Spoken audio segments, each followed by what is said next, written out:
So today I'm going to explain to you guys stats in Destiny 2 and how they work. So in Destiny 2 there's 6 stats. You've got mobility, resilience, recovery, discipline, intellect and strength. Now these are split into 2 categories, with the top 3 in one and the bottom 3 in the other. So when you're trying to get stats for gear and you're trying to distribute them, they're split up into them 2 categories. You have mobility, resilience and recovery in the one, and discipline, intellect and strength in the other. Now, what does each stat do? So mobility, as you can see it says here, increases your movement speed and your maximum jump height. Now that isn't all it does. So your mobility affects your walk speed, your strafe speed, your crouch speed, your jump height, as well as the hunter class ability regen. So if you are a hunter on Destiny and you have a dodge, increasing your mobility is going to make that charge faster. Moving on to resilience. Resilience does another 4 things. Resilience increases your shield HP. It affects your PvE damage resistance, your flinch resistance, and if you're a Titan, it affects your Titan class ability regen. So that is your barricade charge. Now the shield HP is very minute. I believe at tier 1 it's 115 and at tier 10 it's 130.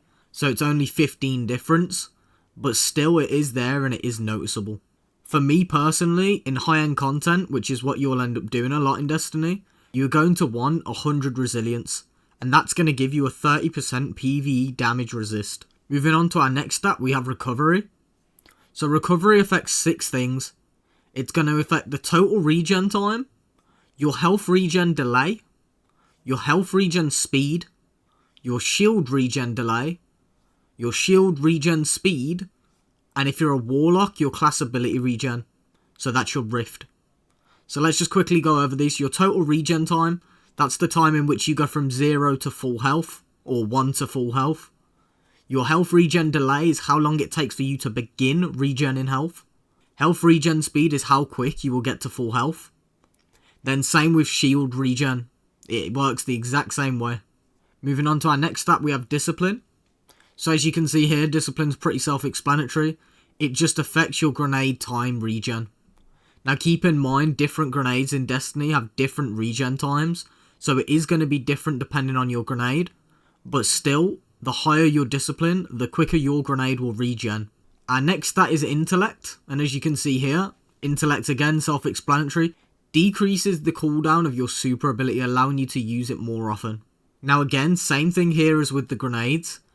Different supers have different regen times, so it's going to be different for your super, but having tier 10 intellect is going to make a massive difference to your super regen time. Our final stat is strength. So strength affects the melee regen time. Finally, the same thing again.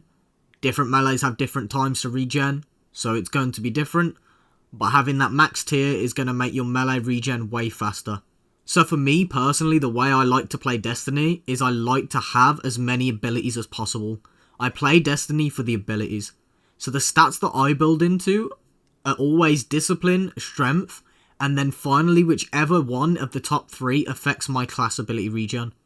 So if I'm a Titan, I usually go for resilience, discipline, and strength, because I love to spam my abilities, as well as the resilience being the PvE damage resist. The number 1 stat I would advise prioritizing in this game is resilience in PvE.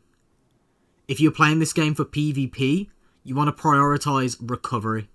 So there's multiple ways you can get stats. You're going to get stats on gear, just casually by playing the game. As you can see here, every gear piece that you will have drop will have a different amount of stats on.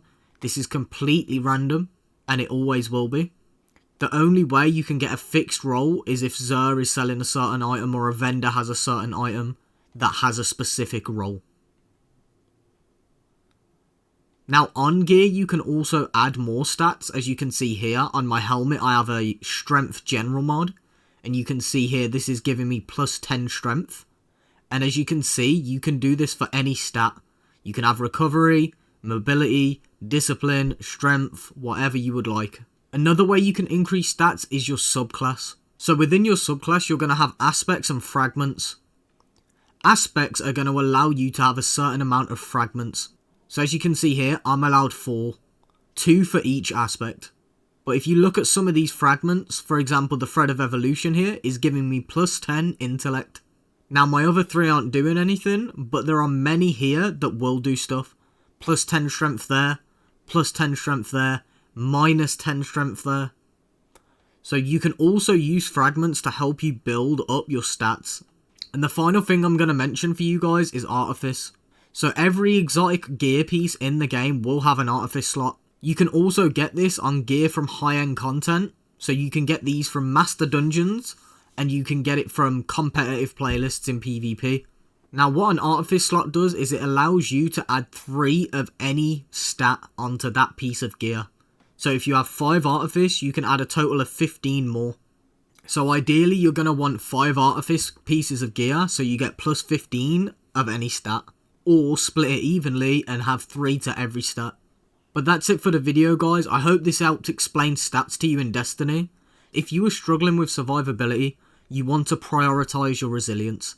This is the main thing that matters in Destiny. You need to have this if you want damage resist. But that's it for the video guys. Thank you very much for watching. I hope you enjoyed the video. And if you did or it helped you out at all, please don't forget to like, comment and subscribe.